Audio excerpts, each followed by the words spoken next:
Bayangkan kalau sakratulnya 6 bulan nggak mati-mati. Judul lagunya Setengah Napasku Pergi. Siapakah itu orang yang sakratul maut 6 bulan tak mati-mati? Namanya Mustafa Kemal Atatürk. Siapa dia? Kuburnya di Ankara, Turki.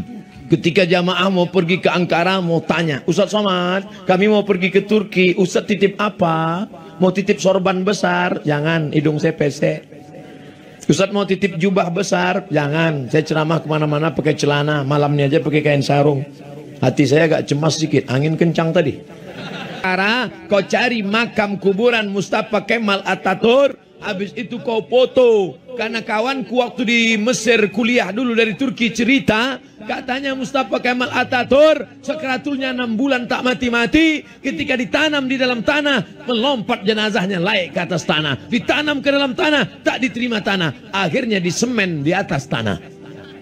Dipoto makamnya, dikirimkan ke nomor WhatsApp saya tengok, memang betul Ustadz, kuburnya di atas tanah gara-gara tak diterima tanah. Gara-gara apa? Karena punya kekuasaan, tapi justru dipakai untuk menghancurkan agama Allah Subhanahu wa ta'ala. Tarekat-tarekat dibubarkannya, masjid dirubahnya jadi museum, azan tidak boleh pakai bahasa Arab. La haula wala quwata illa billah. Mana dia sekarang? Mati.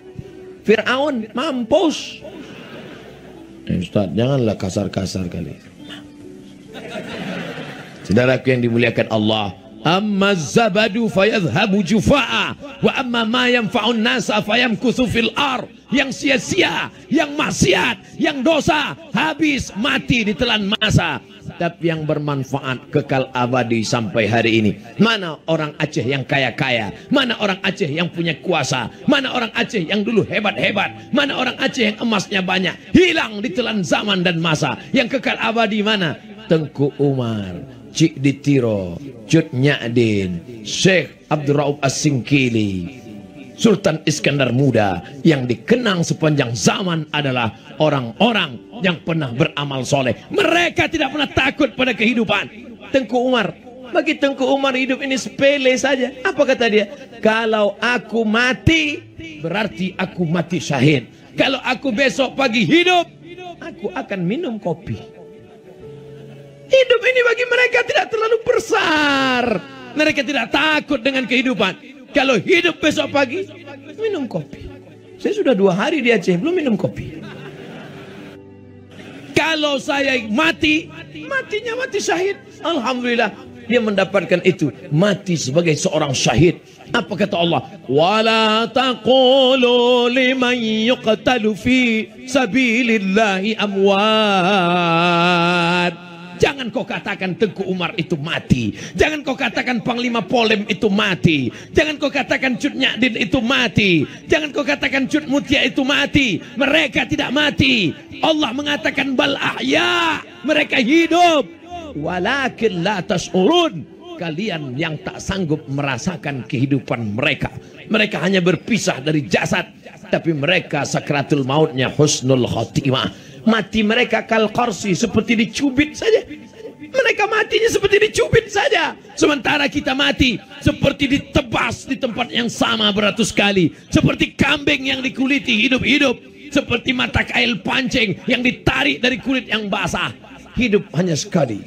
Buatlah yang berarti. Itu dapat Ustaz dari mana? Dari dinding pesantren Gontor 10. Waktu masuk tadi saya tengok, hidup hanya sekali, buatlah yang berarti. Wah, dapat bahan ceramah.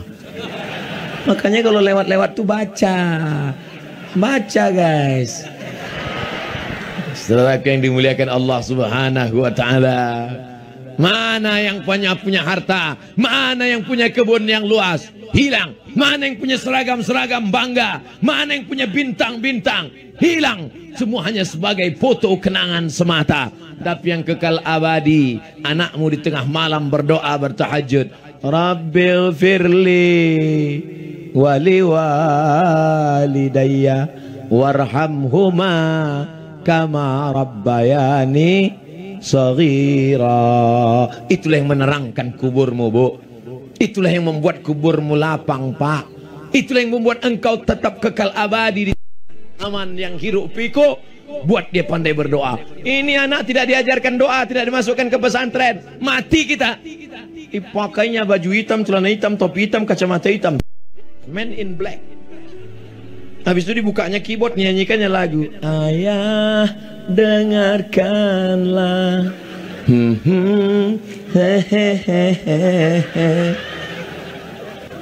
Itu untuk kalau ayahnya mati. Kalau maknya mati pakai lagu juga, Mama.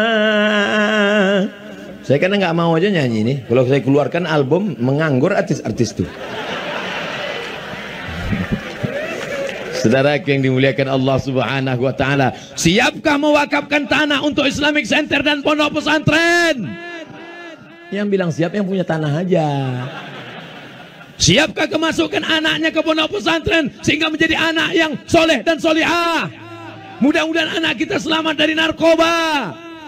Kalau tetap juga menjual, kepalanya ditembak.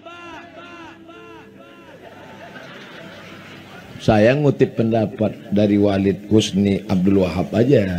Saudara yang dimuliakan Allah Subhanahu wa taala, saya ceramah di Kemenhukham, Kementerian Hukum dan HAM tingkat provinsi, Kanwil. Sebelum ceramah, Ustadz, kita ketemu Pak Kanwil dulu. Iyalah, minum teh, makan, cerita-cerita. Apa kata Pak Kanwil Kemenhukham, Kementerian Hukum dan HAM tingkat provinsi. Nama provinsi tak boleh disebut, menjaga kode etik jurnalistik. Ustadz Somad, iya Pak Kanwil, menurut saya pengedar narkoba, pecandu itu tidak boleh dimasukkan ke penjara. Kenapa Pak Kanwil? Karena menghabiskan anggaran negara saja. Berapa gaji sipirnya, berapa untuk makannya, berapa untuk minumnya. Oh, jadi kalau gitu gimana Pak Kanwil? Ditembak aja Ustaz. Seram Pak Kanwil. Dibisikkan sama saya, sama yang ngundang saya, Ustadz Somad, Pak Kanwil kita Kristen, non muslim dengan kita sama-sama memusuhi narkoba. Beda agama tapi musuh kita satu. Musuh kita sama. Kalau anak-anak muda hari ini kena narkoba, jangan heran kalau negeri ini nanti akan dikuasai oleh narkoba, oleh pecandu, oleh pengedar, karena dia punya uang. Dalam dunia politik, one man, one vote. Satu orang, satu suara. Kalau mau jadi kepala desa dipilih 5.000 suara, maka akhirnya pecandu narkoba bisa bayar. Pilih saya, pilih saya, pilih saya, pilih saya, pilih saya. Maka naik pecandu. Anggota dewan pun pengedar dan pecandu. Dia pimpin sidang. Untuk masjid dan pesantren nggak usah kita kasih apa-apa. Setuju? Pecandu semua. Yang baik cuma satu. Anggota dewan 50, 49 semuanya pengedar, pecandu, pemakai, pengedar, pecandu, pemakai. Pas di sidang, setujukah masjid dan pesantren nggak dapat apa-apa? Kata yang satu, tidak setuju. Kata yang 49, setuju. Kira-kira apa yang terjadi? Apa yang hari ini disampaikan di atas mimbar pentas ini bisa terjadi dimanapun berada, kalau tidak kita selamatkan dari sekarang. Ibu, panggil anak ibu. Hai anakku, sini. Tentu bahasa ibu lembut. Itu kalau bahasa saya. Kalau ibu kan, nak, sini ya nak. Jangan kau pakai narkoba. Neraka jahanam tempatku. Mungkin ceramah Ustadz nggak masuk ke telinganya. Tapi kalau ibu yang ngomong, seorang pecandu narkoba dimasukkan ke sekolah rehabilitasi tidak selesai, dinasehati Ustadz tidak selesai, ceramah khutbah Jumat nggak masuk ke telinganya. Kenapa nggak masuk? Orang dia nggak sholat Jumat. Tapi akhirnya sehat. Gara-gara siapa? Bukan Ustadz penceramah. Sehat gara-gara siapa? Dari seorang ibu tua yang tak berdaya. Ibu jangan sepele dengan mak-mak. Gerakan mak-mak garis keras. Gimana seorang ibu bisa membuat anaknya berhenti menjadi pecandu, pemakai, pengedar narkoba? Si emak pergi umroh, dibawanya air zam-zam dalam jerigen, 7 putaran Ka'bah. Doanya apa? Berhenti anakku narkoba, berhenti anakku narkoba, berhenti anakku narkoba, berhenti anakku narkoba, berhenti anakku narkoba, berhenti anakku narkoba, berhenti anakku narkoba, berhenti anakku narkoba. Habis itu dibawanya pulang, dipanggilnya anaknya, sini kau sebentar. Ini air zam-zam 1 jerigen, sudah kubawa 7 kali putaran, doanya cuma 1. Berhenti anakku narkoba, berhenti anakku narkoba. Tolong kau minum, kau mandikan. Setelah ini kalau kau berhenti, alhamdulillah. Kalau tak berhenti, mati aja lah kau. Sehat sampai hari ini. Makanya doa silahul mukmin, senjata orang beriman. Bapak polisi, pakai pistol senjatamu. Bapak anggota dewan, pakai palu martilmu. Bapak-bapak penguasa, pakai jabatan kekuasaanmu. Ibu, pakai doa makbulmu. Bapak, atau serahlah apa yang mau kau pakai. Yang penting selamat anak-anak muda kita ini. Abdul Somad, pistol tak ada, kuasa tak ada, doa belum tentu makbul. Suara yang ada, suara ini dipakai malam ini. Selama orang masih mau mendengar ceramah kau Abdul Somad, selama kamera masih hidup menyala, biarkan mereka merekam.